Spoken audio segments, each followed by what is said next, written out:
So how different is it now that we actually got the right year for you? Well, I think what's interesting is just there's a lot of correlation to things that had happened in the past and things that you're saying, oh, this would have been something that you would have experienced then. And it does, but then I also was trying to recall that in the beginning we talked about this is a cycle of life. So this happens, and if you don't, learn the lesson maybe during this section, then when it comes back around, you're trying to learn those lessons again, Mm-hmm, and it is like a spiral, right? And the mm-hmm, layers, if you will, the different tiers of life, I guess. mm-hmm. Isn't that right? Because I don't really know. I mean, Yeah, this is that's a yeah, part. absolutely. So Yeah. is this just, am I looking at this as like the span of my life, or is this the different layers of things that I'm learning throughout life? Throughout life for sure. Yeah. Okay. Um, well, at the very least, it's that because it's also like it's the awareness you develop as you get older too, right? So yeah. Um, do you feel like it's more? Was there any accuracy difference between the two? Because I feel like that's 9 years, huge difference, right? Was there any? Was this more accurate? This technically should have been actually accurate I compared would to the. say, well, this actually identifies events that happened. Okay. Right. Whereas it really seemed that the things when we were looking at it before, it would have been looking at it through a lens of me where I was at already a stage in my life and reflecting on it. Okay. Right. So at that point where we were looking at it, it would have been like if at 9 years of age is how I was looking at it. And like, yes, that also pertains. Oh, Does okay. that make sense?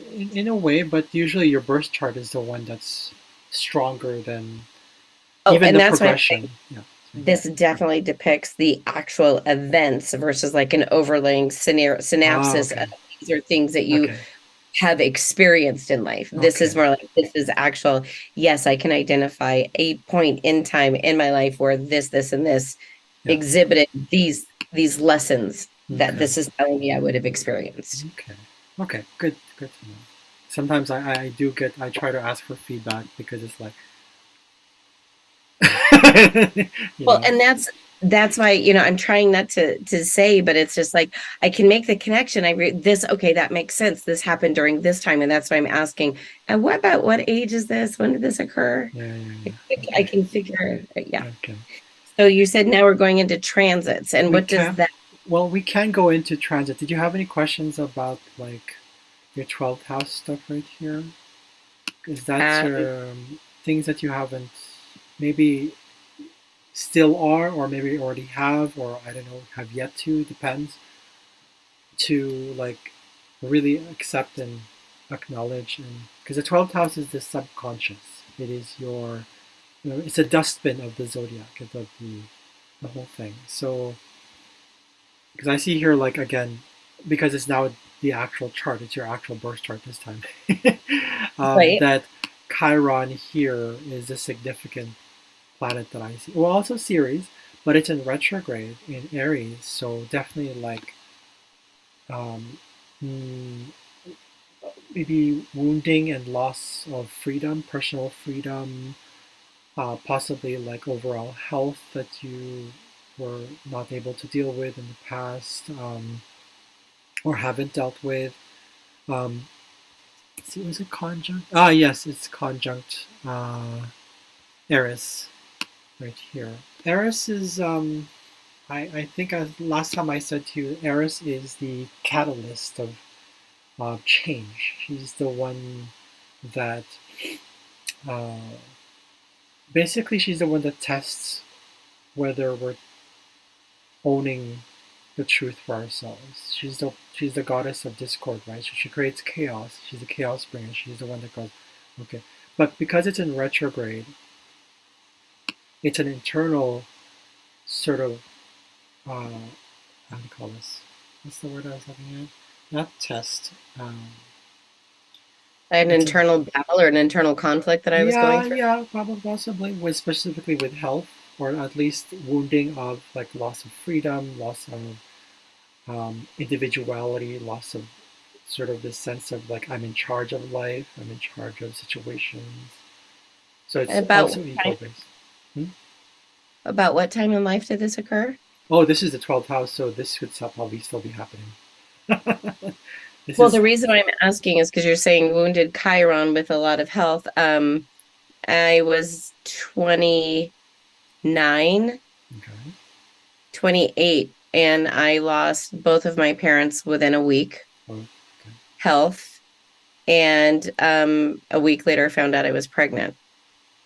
So, talking about loss of freedom, individuality, ego, chaos, catalyst of change, losing both of your parents and suddenly realizing that you're about to become a parent.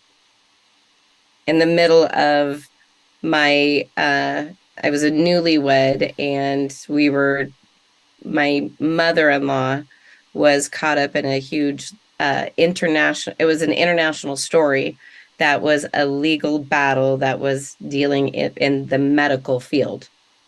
Oh, okay.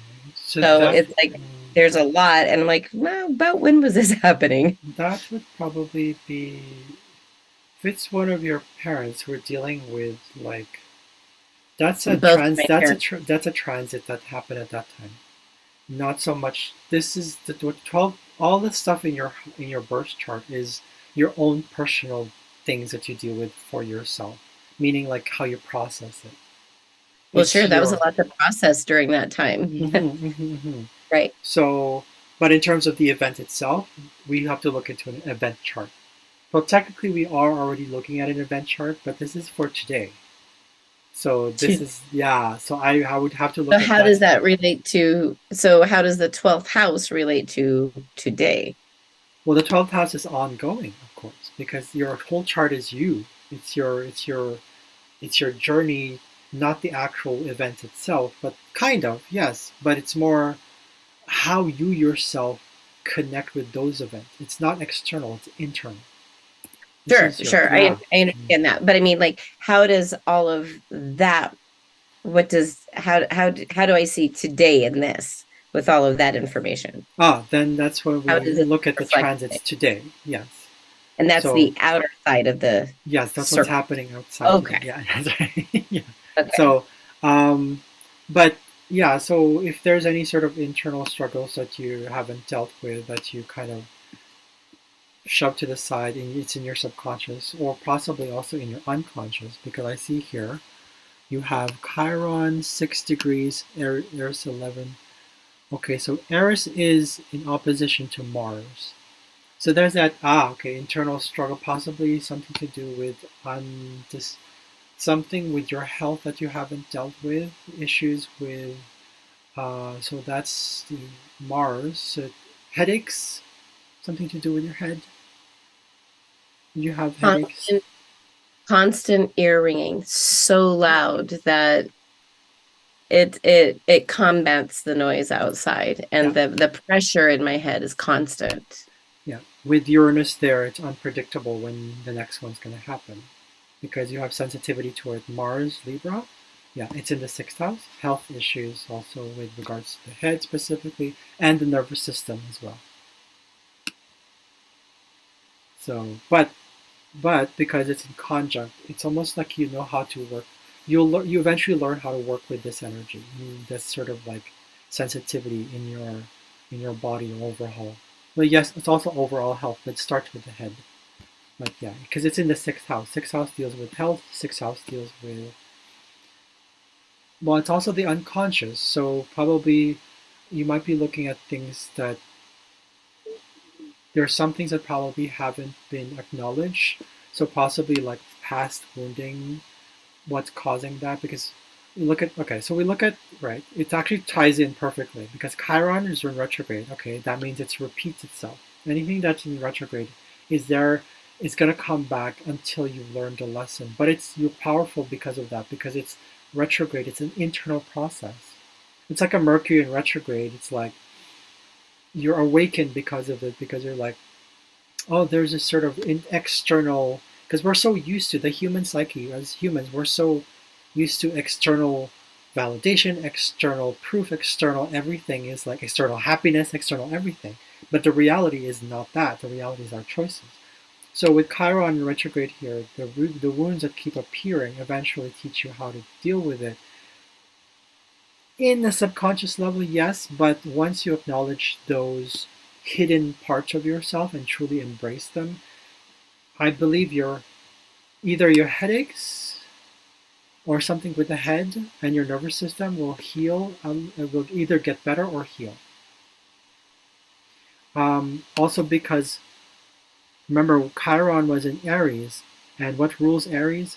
Mars. Mars is the ruling planet of Aries. So, um, how you also deal with those headaches, those ringing that you have in your head up here, mostly up here, it's up to here, is something that it's. I believe that just like for me, I don't know if you saw my post, but I kind of almost fully disclosed that I have this disease. It's called Meniere's, and it's ringing in the ears.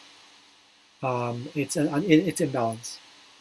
So, and it ties in because my Chiron was retrograde in Taurus, and Taurus rules the ears, the neck area right here.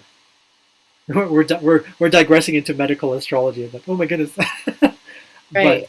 yeah, so but I've had to deal with that and learn to process that. I mean, we can talk about my chart later, but that point is I've had to learn to deal with that and accept that and use that so that I can have more, more compassion towards myself.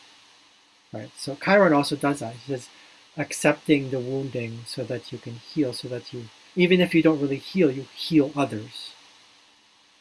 But it ties in. So the expression of the head stuff in the nervous system, when you don't deal with it, it gets buried in the 12th house. So your subconscious is kind of like, if you ever do that or whenever you do that, remember the subconscious is powerful. It's automatic.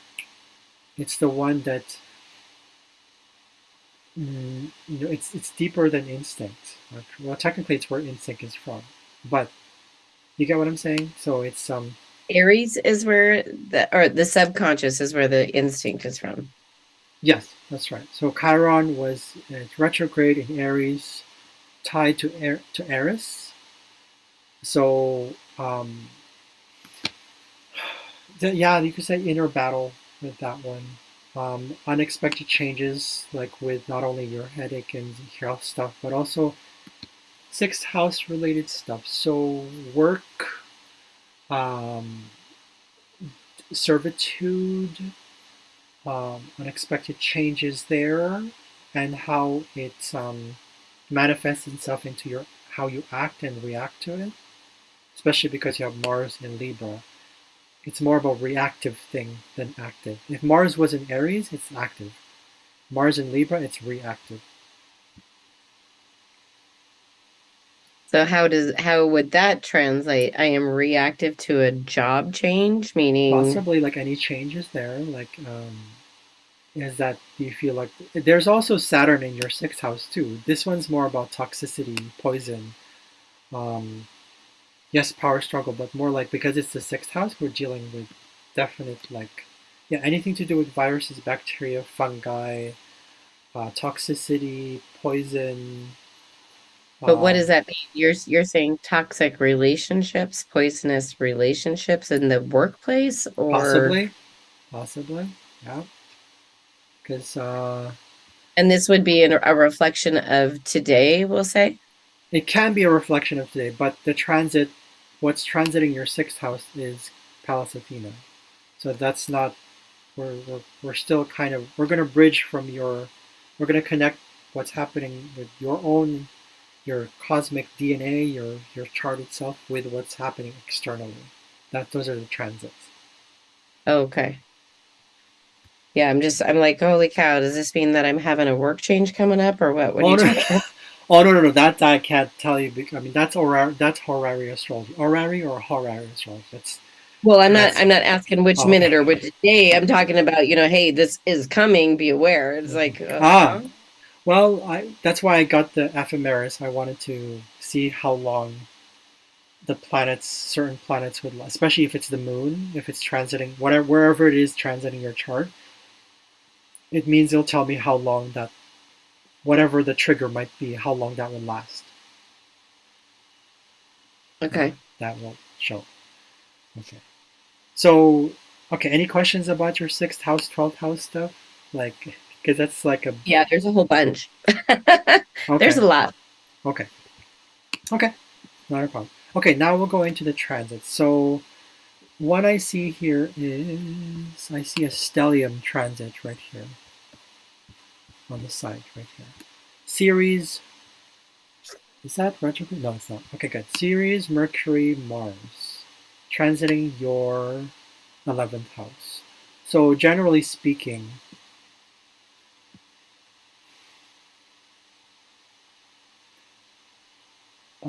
nurturing issues like concerns with expressions and action towards feeling or being nurtured or nurturing other people, feeling that connection of or lack thereof of um,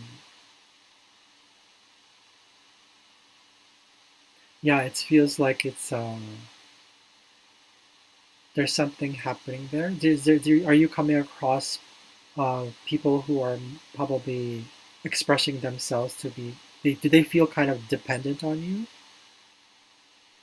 Um, I wouldn't say necessarily dependent, but there was an event at work today in which a conversation about s- nurturing or lack of nurturing was on the table. Okay. Um, um, Yeah. Basically, just explaining to my boss that, Ah, you know, her thoughts of, I'm coming with information, from a loving place. And I'm like, and it's a fierce love. The love that you are showing is a fierce love. It is not coming at me as if, hey, ah, this is information, let's work together. okay. You're coming at me as from like a mama bear approach. Okay, so that explains the Mars, but it's also still in Scorpio, so that makes sense right there. Yeah. The boss thing, at work thing, right here is the Sun. It's the boss as well. It's not exactly authority figure, but kind of. Yeah, the Sun and Saturn are kind of they have similarities, but every planet has its own similarities because of how it is in the zodiac too. Like everything has this. The Sun has is similar to the Moon because of it's a sense of identity. It's a sense of like what makes us, what kind of gives us sort of not nourishment. It's what feeds us, right? And then the Moon is related to Mercury because it's all about senses. It's all perception. So you see how they're all basically they're all the same in the end. So yeah, I can see that the boss right here. So did he let's see what is it aspecting. So I okay we have here the sun is in 9 degrees Scorpio. So that means that it's conjunct. Okay, it's definitely conjunct your descendants. So but that means it's opposite your ascendant right here. So there's some sort of explanation, or like you said, explanation, but you're trying to express yourself and relate to a father figure at least, or in this case, your boss, if you see him as a father figure. Um, an opposition, kind of like you had to you probably need to come to a balance with that, or at least you had to sort of agree with on something, or disagree probably if you disagreed. If you disagreed, you disagreed. If you agreed, you agreed. But felt like you had to balance that and see where's his point, where's my point, that stuff. 9 degrees. What else is close to 9 degrees? 14, 10 degrees. Jupiter. Okay. The sun is a big one if it's transit because it's like not just identity. It's like again we're going back into the people in charge, people who know what they want probably. Okay. So let's look at the moon. That's the one that's transiting. Part of me, again, remember, I'm still a newbie at transits. Okay, here we go. Um, the moon was in right here, 1 degree in Cancer. So it's activating, well, it's still on your cusp of your third house. So communication, expression, self expression, but pertaining to the change of probably like that's the transition between like worth self not just expression, sorry, it's like a emotional processing of self-worth and possibly expressing it eventually to if it starts a conjunct vesta, that means it's going to you sort of you'll devote some of your time to it. So again, the moon is in a sign of 2 to 3 days, so that's a given. It's already happening. So I think it's yeah. So that's a general thing I can say about it. Remember, transits aren't that specific because transits are just external influences.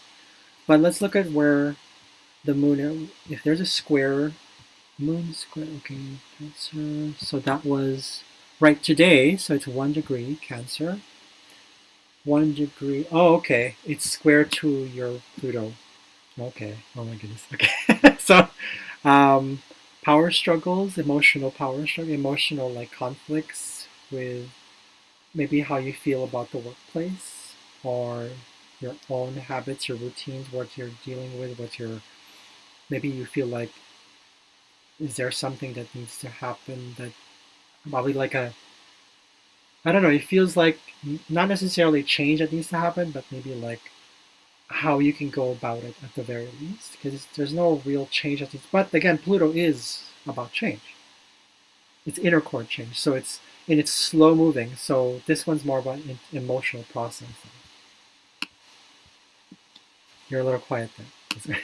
I'm I'm processing what you're saying. So this Yeah. is in reflection to the exchange with the boss, It or could be, but maybe not. But I'm just saying this is what I'm seeing. I'm just reading from the chart. I'm saying that Pluto is square to, it's transiting, it's a square transit to your Pluto. So that means that it's going to be a lot of inward reflection or possibly, introspection, yeah, but it's going to be intense. It's still probably intense because it and is it's going Pluto. to be a reflection of my worth. And then also how you communicate that emotion, not necessarily to others, but probably to yourself. Could be your if it once your moon transits the third house, once it starts to transit the third house, it's going to be about um, how you communicate that emotion to someone who's like a brother or sister or sibling, and but it's still going to be partially, yeah. As far as I'm concerned, when you have moon square Pluto, it's an intense emotional process. Where in your life that is, and what area of your life that is in, is particularly right now with the third house and the sixth house. So understanding and knowing more about your own personal health and probably things that you uh, need to bring to the surface because it is unconscious. So sort of an emotional awareness to where you're, in this case, where you're, how you could use that power within yourself. I don't know if that makes sense. That's the first thing that came up. So, and okay, so 1 degrees. However, your this transiting moon is showing emotional sort of like new things happening with emotional experiences, particularly with any sort of relationship. Not necessarily a relationship, maybe a new relationship, maybe a new connection, possibly. I'm not sure. It's trine your sun. It's trine, so it's a comfortable, harmonious aspect. But when there's a harmonious aspect, it doesn't necessarily mean a change is going to happen. It just means it's harmonious. So it's comfortable. You're not necessarily going to be like, oh, what's that? right? But if it is, that's why I looked at the square first. I was looking at the square. Opposition, there's no, where's, okay, okay, transit fullest, but that's 1 degree. Watch out for watch out for like big decisions when it comes to uh, expressing those emotions to, uh, I guess, when you start to express yourself in the like what you express your philosophy, your own belief systems, your philosophy of things, because Pholus is in your ninth, is transiting your ninth house. So Pholus is again that cause and effect thing. So you want to watch out for if there's if watch out for what you say, so that way. I'm not saying what you say, more like how you express those emotions. I'm sure you'll be fine. I'm just saying that's Be what it's showing. aware of how I express my emotions. Yeah, or how you deliver it, how you go about it, how you process it, even within yourself. You don't necessarily have to express it, but it is gonna tie into your third house and your ninth house are gonna link when, as technically as the more you have the moon transiting your third house. The further it transits the third house, right here. Because remember, the moon is the fastest moving planet. It's And gonna so for the transit next 3 days, this is going to affect more or three. less, probably less than 3 days. I want to see how long there is. The moon is. You can't see this right now, but the moon. Okay, today is November what? Right? November One. 1? I know that. Okay, so Okay, the it's all moon. right. So Been the a moon. long day. It's okay. Okay, so the moon is in transit. It's the moon right now is okay fully in November, on the November 2, so tomorrow. It's going to it's going to change signs on November 5. So the next few days. Will be emotional. Well, I didn't say necessarily Aware of emotional, my but yeah. aware of my emotions. That's right. Well, and do you want confirmation of what you just told me? Sure, go ahead if you want. Well, I mean, Sorry. just Yeah, go ahead. talking about the sun and the big house and all that, and it was a discussion with my boss who was a female, who when she was, uh, we're talking about numbers. School's a big number game, right? Got to get those numbers up, got to get the scores up. And we're having this discussion, and she's like, she's very, it's an audit year, so it's very intense, and she's coming at it with this directive. I know what I have in my mind, and she's not Mm-hmm. communicating what she's wanting. And so Mm-hmm. there was disconnect in the communication Mm-hmm. where she felt like I was giving her resistance, and I felt like I finally just said, I have a great idea of what you don't want. I'm still trying to figure out what it is that you do want. And that's when she paused and she says, you know what? You're absolutely right. We've been building this bus as we've been going, and I haven't given you the direction, and I need to be better, and I need to figure that out. Mm-hmm. So that was, and she said, and I've worked with a boss like that before, and that's really hard. It's funny too that you said female. I was like, oh, Well, and it was Scorp. interesting, yeah, because someone else is like, hey, this boss, this energy that I'm getting really does not like women. I'm like, interesting, she's a female. Oh, okay. Okay. Well, because it's also because what I'm saying is that Scorpio is a feminine energy. Yeah. So that kind of gives it. That might be one of the things I have to kind of see first. Sometimes I forget that it's like, oh, that's right. Because when I say masculine, I don't necessarily mean that they have to be male, right? But I'm Right, just right. saying No, that no. kind of makes Yeah. sense. If the sun was in Aquarius, for example, they could be someone who's like non-binary, bisexual, those kind of things. There might be something there, but it's in Scorpio. Or That's just kind of simply easy. Yeah.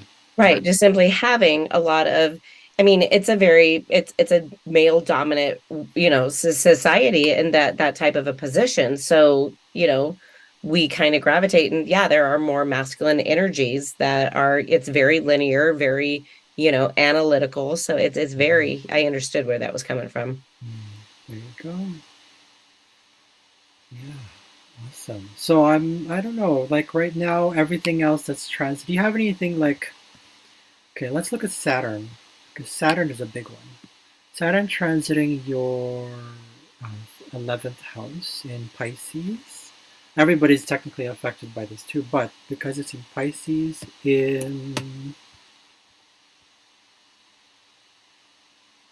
sorry, Saturn 0 degrees Pisces. Okay, that's okay. That kind of huh. That's also trine your transiting moon. So that means that there's authorities issue here. That makes sense too. The intensity that you were feeling too, because in Scorpio, but at the same time, there's a limitation to, or it's a certain like a natural flow of connection because that's Pisces. Pisces likes to flow. Pisces likes to swim in the ocean. Pisces is the fish, right? So, but when you have Saturn there, and also retrograde, I see it now. It's in retrograde. Oh my god! So, a lot of processing, collectively speaking, but sort of collectively speaking, not really, but kind of. It's Where it's not a flow of communication. It's disrupted not communication. a flow of things in general, not necessarily communication, but kind of in a way, because it is the 11th house. So the 11th house is sort of like communication too, but it's more about the community, the world at large. It's it's ruled by Aquarius.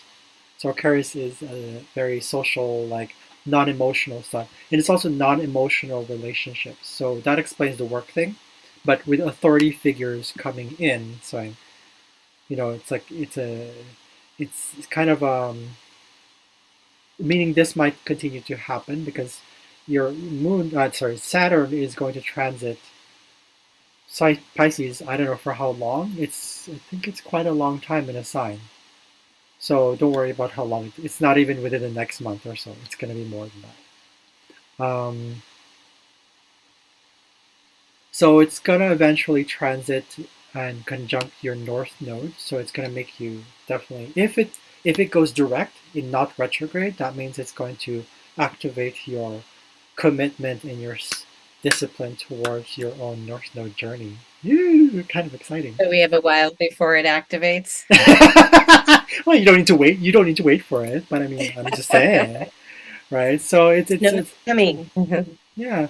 So that explains the whole thing. Why yeah, it's in it's a That's why there's a displacement. ripple in the water because it's starting to activate you making a shift at the Hmm. workplace. Yeah, and it's funny because that trine, it's actually a trine aspect. Your sun was right here, right here, right. The sun is in all of the three planets. The sun, the moon, and Saturn are in trine aspect. Like they're comfortable placements. So this is why, even though there might be like authorities, figures, and all that stuff, the flow there's going to be flow there. However, that will not make you necessarily awake. It's not going to challenge you because it is a trine aspect. That means it has to be expressed one way or another. It has to come out somewhere. It has to one thing has to give, and it's a trine because that means it just go. You get what I'm saying? So it's like So things are going to remain in this at least for the next few days. discombobulated way. Yeah, at least for the next few days, and Okay. yeah, this you can say discombobulated or on. Yeah, in a way, but at the same time, you'll still have your trine because Saturn will still be trining for a long time, and the Sun will be at least in, the Sun will be in transit and it'll be in Scorpio for the next month or so. Month. And so that is going to trine the Saturn. So once the Sun goes into Sagittarius later, there might be explosive, like sort of authority figures, probably, or any father figures, or sort of those kind of things. The Sun, once it hits Sagittarius, specifically in square aspect to Saturn, it's gonna it's gonna create some sort of like exaggerative sort of experiences, like sort of like extreme, not exactly extreme, but maybe, but it'll feel kind of like, ugh, this is a little too much. That's not what it is, you know. It's not grounded. It's like, it's gonna come out very out of this world, not out of this world. It's just yeah, exaggerative. That's the best word I can think of right now. So those are the big ones. The sun, the moon when they're transiting. Jupiter is sort of a big one, yeah. But Jupiter's in transit right now, and Jupiter is 10 degrees Taurus.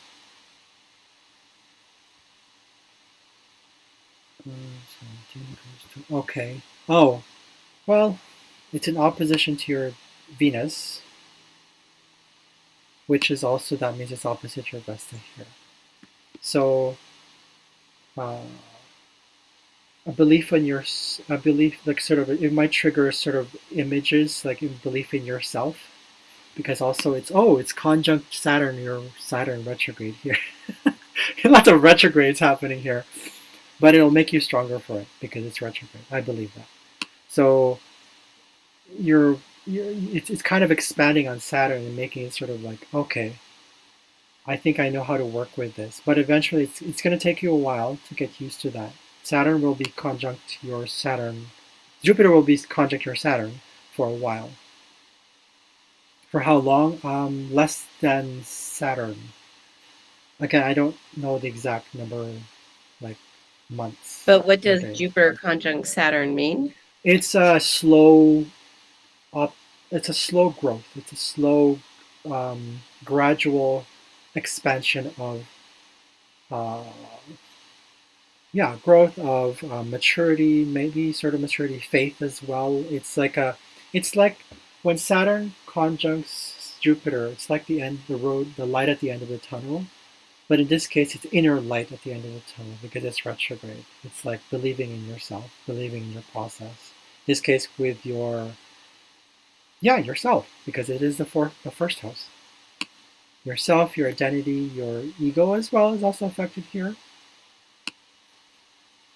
Okay, so, but I like looking at squares, so So this uh, is meaning I'm going to be expanding my belief in myself. well, yeah, yeah, I mean, it's a Okay. process you're going through. You're going like, okay, um, but it takes a while because when you have Saturn there, it's telling Jupiter to hold off a bit. But because this is in retrograde, it's not the active expressions of the planet. Okay, we're out of time. Okay. You want to go to the next one? What do you want to do? Do you want to continue? Is there more? I'm pretty much almost done. I'm just wondering if you have any questions. But let me go to the third room, and I'll Okay. send you that. Okay. All right. I'll wait for the link. Okay.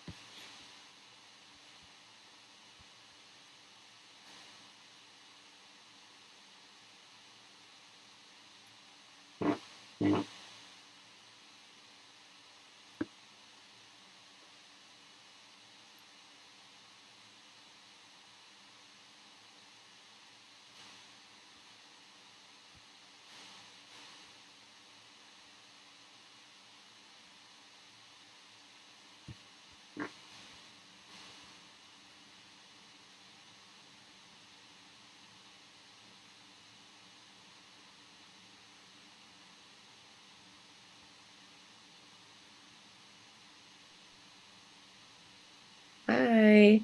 Okay, Hello where's again. my camera? Oh, there it is. Got it. Okay. Okay. Okay. Uh, are wounds coming back up? Are you being reminded, at least, let's just say in your dreams? Are Still, still not really dreaming. really? Yeah, I when I get more of my intuitive hits, believe it or not, it's usually driving into work. I know that there is, or I wake up in the morning and I know that there is there's something big that's coming, and I can feel it and I can sense it, and I don't know what it is yet, but I know that there's something big. And I've been saying for the last 3 days, something big is coming. And then there was this discombobulated meeting that we had, and that was held by the principal, and we're all kind of like, what just happened? And we all kind of felt like, I don't think we were on the same page. Mm, And then what you're saying, then it carried over to today, and it's like, okay, yeah, this is showing. mm, mhm, And there has been some curiosity of, you know, education. We're coming out of the pandemic, and there's a lot of things that they did to kind of get us through the pandemic and going back through to certain things. It's like things have shifted, and it's complicated in the schools, and there's a lot of us, and we're talking like, this isn't just necessarily personally, this is what's happening, the transits that's affecting all of us, mhm, mhm, and on the feel on campus is that everyone is kind of feeling what's next. mhm, mhm. What do we do next? What's coming? Well, Palace Athena is showing trust. It's letting go of what any sort of like actions you take and releasing that. How interesting, because I just told the principal today that um, something that we've been working on in our collective or our little learning is that it's trusting in the process and not feeling as though we have to control or being attached to the outcome, Yeah. but putting it in place and then allowing it. And she herself had said, yes, I have had a bit of a control issue Mm-hmm. of wanting to control things and not allowing things to happen and progress. Mm-hmm, mm-hmm. That kind of puts your Sirius retrograde in any subconscious process that you kind of probably, whether you intentionally or unintentionally chose to do it, doesn't matter. To kind of like your inner parent, inner child nurturing, self care, right? But it's self care that it's deeper than that. It's because it is retrograde. I feel like once the retrograde is, once you learn how to really manage that retrograde and kind of accept completely, like just like complete like just connection. I feel like it's your dreams will come up somehow. You start to not start. Well, yeah, yeah. So the dreams will probably. I don't know what to. I don't. Hold on. 1 second. If I clear series, my dreams will come back. I don't understand. Yeah. Well, hold on because it's well, you have series in Aries, so definitely self care towards actual yourself, your own individuality, your own freedom. There are questions because I feel like maybe the reason this one's here and it's in retrograde, it's teaching you how to work with those lessons. 25. Hold on, let me look at something else. 25 degrees series. Ah, 25. It's in perfect. I guess yeah, you can see it's perfect conjunction to your the deer. So What is family, here? your family roots, your inheritance, like freedom from being able to accept that and seeing like that. Because I have a similar placement where my series is actually square my fourth house, the fourth house cusp. So for me, it is mine's also in the 12th house. But my series is not retrograde, or is it? I don't know. But what I mean is like because it's in retrograde, and because it's square to your fourth house and your nadir, it's working through the not only subconscious but also inherited, uh, I guess what you could consider care or consider unconditional love.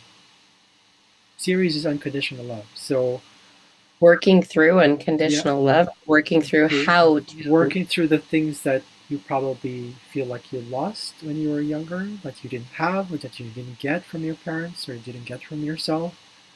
Right? Series teaches us to be independent because it's like, well, you can't get nurture from others. You have to choose to nurture yourself. You have to change your perspective in how others nurture you.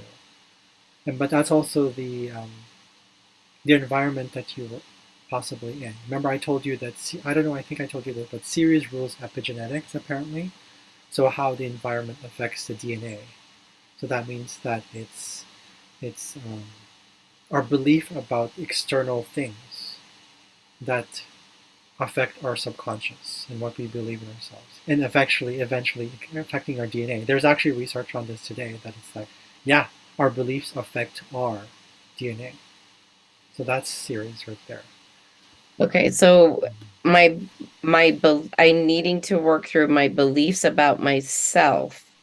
Like deeper than self, like your what is nurture to you, what is unconditional love to you. So I'm needing to work on my deepest meaning of unconditional love of self. Mm-hmm. Mm-hmm. You know, it's not a big thing because it's squaring your fourth house, but it's still something because it's there's something in your fourth house that you remember. I told you that this right here, when you have it's what is it called? It's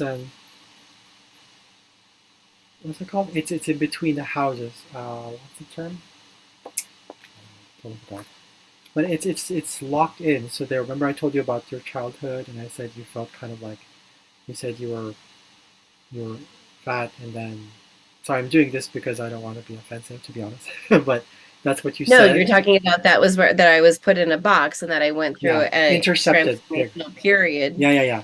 So Yeah. this sign is intercepted. Therefore, this third house is intercepted. But when eventually you got older, your fourth house was clear. But there's no planets here. So that's what I'm saying. So that's why it's not that important. However, it is an angular point. An angular point is like a big event that happened in your life when you started like coming out to yourself, coming out to the world, or some sort of change, or some sort of like a different stage of your life. It, probably also literal stage. I remember you talking about how these are your stages in your life, where you. So this is like your young stage, right here. This is the fourth house to the sixth house, probably be kind of like your teen years, sort of, and then seventh to the ninth is like your adult years, and then 10th to the 12th is the rest of it. So, Okay. but the point is, it's not literal all the time because again, it goes in cycles. It's repeats. Um, it repeats because we still have lessons to learn. That's what part of life is, right? So, again, but I'm trying. What I was trying to get at was this one here. North Node transiting. It's interesting. How is it?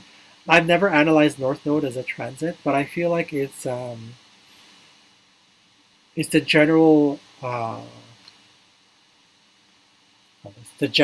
destiny or journey of the environment you're in your own collective or group or collective itself, or it could be the country. I'm not really sure. Again, but let me see. Because it's people. So the general the journey or the things that you still have to learn through that are challenging, that are new, that are unknown. Because this is a North Node. These are the external things that are brought to you, the people, general, the public, because the nodes are. This one's coming out of my ass right now, but I feel like it is.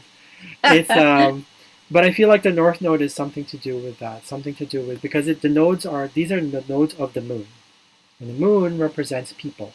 the public itself. So people, the public, yeah. So So right now, the collective is transiting towards what? we're not transiting towards anything, but I mean, I feel like things are brought to you so that you can. Uh, this is I don't know how to do this one. I feel stuck in this one. Something to do with the collectives and the general collective uh, fate or destiny.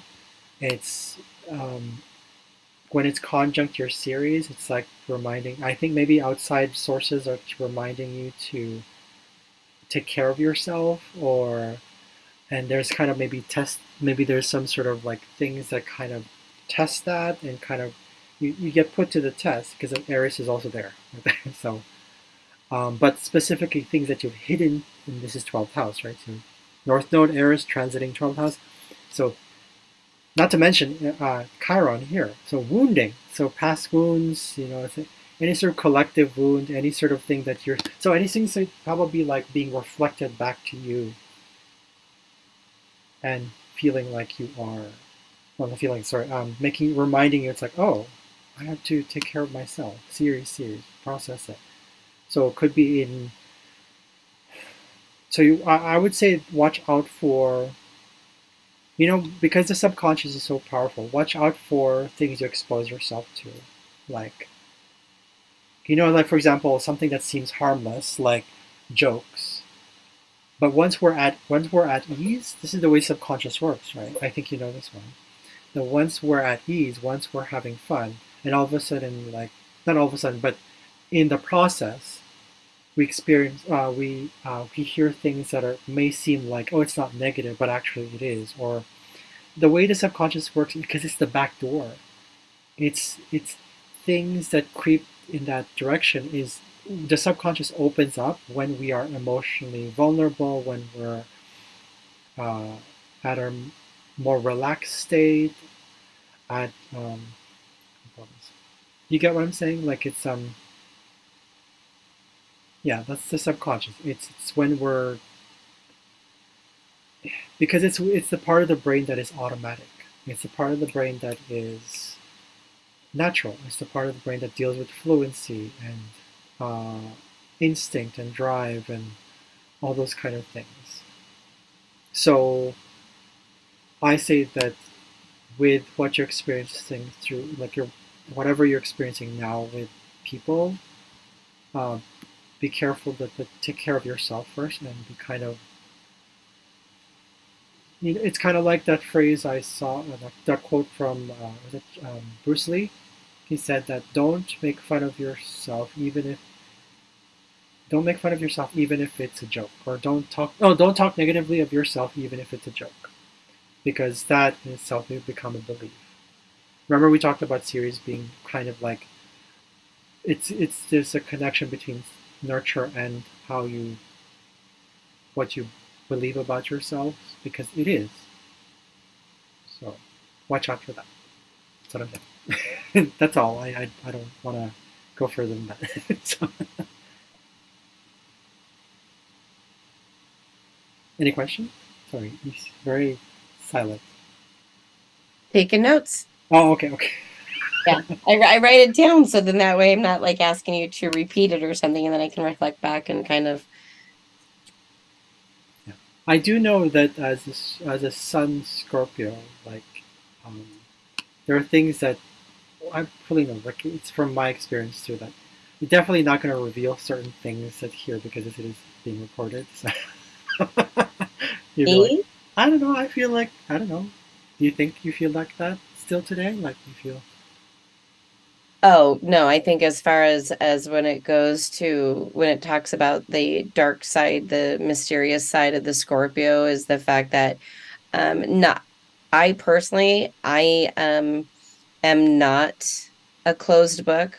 I'm have no problem with, okay, and this kind of stuff really, I think it's exciting and interesting to see that, wait, okay, so these certain things, okay. events, occurrences, whatever happened in my life because it literally shows up in the planets. Mm, So regardless of necessarily some of the decisions that I may have made, I was still determined to have that experience because Mhm. when I was born depicted, this is just what's going to happen. This is what you're here to learn. Mm. And in that, that makes a little, that's, that gives me like a sense of assurance and the fact that, okay, yeah, these things that I did go through and did manage maybe to get out on the other side, relatively unscathed or however it is that, it shows up Yeah. is because it was supposed to happen. It was supposed to happen that way. Mhm. What it is I choose to do with it after having had the experience, that's up to me. Soul contract. Absolutely. Mhm. Okay. Absolutely. Am I going to stay and wallow or am I going to grow from the experience? Cool. So we'll skip on from here because I don't know if you still are in the mood for because it's already like what time is it? I, It's up to I you. know. Yeah, you don't have. I was more than willing to just go through your chart, but through the transit this time, especially because we're like, oh, it was the wrong chart. So it's kind of like a reset, but that's fine. It's fun for me.